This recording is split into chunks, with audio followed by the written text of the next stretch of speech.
శ్రీ సత్యసాయి జిల్లా హిందూపురం రాజకీయాలు వేడెక్కనున్నాయి.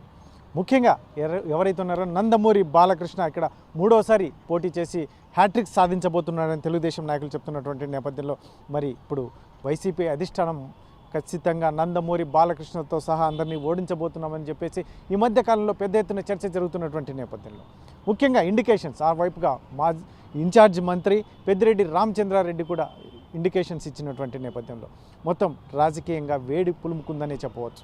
ఇటువంటి పరిస్థితుల్లో ఏకంగా నందమూరి బాలకృష్ణ మరియు పెద్దిరెడ్డి రామచంద్రారెడ్డి ఇద్దరి మధ్య పోటాపోటీగా ఈ సమావేశాలు కూడా నిర్వహిస్తున్నటువంటి నేపథ్యం. హిందూపురంలో ఏకంగా 3 రోజుల పాటు నందమూరి బాలకృష్ణ పెద్దిరెడ్డి రామచంద్రారెడ్డి ఇద్దరు ఈ కింది స్థాయి నాయకులతో సమీక్షా సమావేశాలు నిర్వహిస్తుండడం పెద్ద ఎత్తున హాట్ టాపిక్గా మారినటువంటి పరిస్థితి. మరి ఈ 3 రోజులు దిశానిర్దేశం ఎలా ఉండబోతోంది? ఒకరి మించి పెద్దిరెడ్డి రామచంద్రారెడ్డి వర్సెస్ నందమూరి బాలకృష్ణగా జిల్లా వ్యాప్తంగా చర్చ జరుగుతున్నటువంటి నేపథ్యంలో మరి ఈ హిందూపురం పార్లమెంట్ అందులో ముఖ్యంగా హిందూపురం నియోజకవర్గం మీదే టార్గెట్ చేసి పెద్దిరెడ్డి రామచంద్రారెడ్డి పావులు కదుపుతున్నాడని వైసీపీ నాయకులు చెప్తున్నటువంటి నేపథ్యంలో ముఖ్యంగా కర్ణాటకలో గతంలో ఎంపీగా పనిచేసిన శాంతమ్మను హిందూపురం పార్లమెంట్ అభ్యర్థిగా కూడా తీసుకొచ్చినటువంటి నేపథ్యం.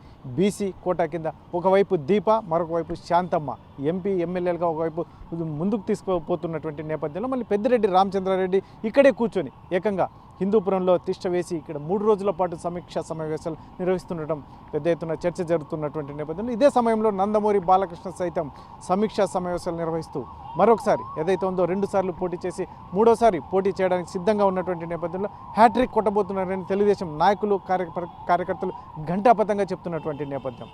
ఎవరు ఎంతమంది వచ్చినా నందమూరి బాలకృష్ణని హిందూపురంలో ఎవరు ఓడించలేరు అని చెప్పేసి తెలుగుదేశం నాయకులు గట్టిగా చెప్తున్నటువంటి నేపథ్యంలో ఈ సమావేశాలు అయితే మాత్రం హాట్ టాపిక్గా ఉన్నటువంటి నేపథ్యం. మరి చూడాలి రానున్న కాలంలో ఎలా ఉండబోతోంది. ముఖ్యంగా ఇంతవరకైతే హిందూపురం ఎంపీ అభ్యర్థిగా తెలుగుదేశం పార్టీ ఇంతవరకు ఒక సూచాయిగా కూడా బయటికి రానటువంటి పరిస్థితుల్లో మళ్ళీ రానున్న నేపథ్యంలో ఎస్పెషల్లీ ముఖ్యంగా బీసీలను ముందుకు పెట్టి ముఖ్యంగా బీసీలకు అధిక ప్రాధాన్యత ఇస్తూ వైసీపీ ముందుకు వెళ్తున్నటువంటి నేపథ్యం. సీట్ల విషయంలో సీట్లను కేటాయిస్తే ఓట్లు ఆటోమేటిక్గా ఓట్లు వస్తాయని చెప్పేసి ఒక క్యాలిక్యులేషన్తో ముందుకు వెళ్తున్నటువంటి వైసీపీ. అయితే తెలుగుదేశం మాత్రం మరి ఎంపీ అభ్యర్థి అనేది ఎవరనేది సూచాయిగా కూడా ఇంతవరకు బయటకు రాలి. ఇటువంటి పరిస్థితుల్లో తెలుగుదేశం పార్టీ మరి ఎలా నిర్ణయం తీసుకుంటుంది? ముఖ్యంగా నందమూరి బాలకృష్ణ స్టెప్స్ ఎలా ఉండబోతున్నాయి? ఒకవైపు నందమూరి బాలకృష్ణ సత్యమణి వసుంధర కూడా నియోజకవర్గంలో కలయి తిరుగుతున్నటువంటి పరిస్థితి. ఇటువంటి పరిస్థితుల్లో పెద్దిరెడ్డి రామచంద్రారెడ్డి వర్సెస్ బాలకృష్ణ జరుగుతున్నటువంటి నేపథ్యంలో మళ్ళీ రానున్న పరిస్థితుల్లో ముఖ్యంగా 2-3 నెలల్లో ఎన్నికలు ఉన్నటువంటి నేపథ్యం ఎలా ఉండబోతోంది అనేది పెద్ద ఎత్తున జిల్లా వ్యాప్తంగానే చర్చ జరుగుతున్నటువంటి నేపథ్యంలో మళ్ళీ అటు తెలుగుదేశం క్యాడర్ కావచ్చు ఇట్లా వైసీపీ క్యాడర్ కావచ్చు మరి దీన్ని ఎవరు ఎక్కువ రిసీవ్ చేసుకుంటారు? ముఖ్యంగా నందమూరి బాలకృష్ణను ఓడించడానికి పెద్దిరెడ్డి రామచంద్రారెడ్డి వ్యూహాలు ఏంటి? కాలమే చెప్పాల్సి ఉంది.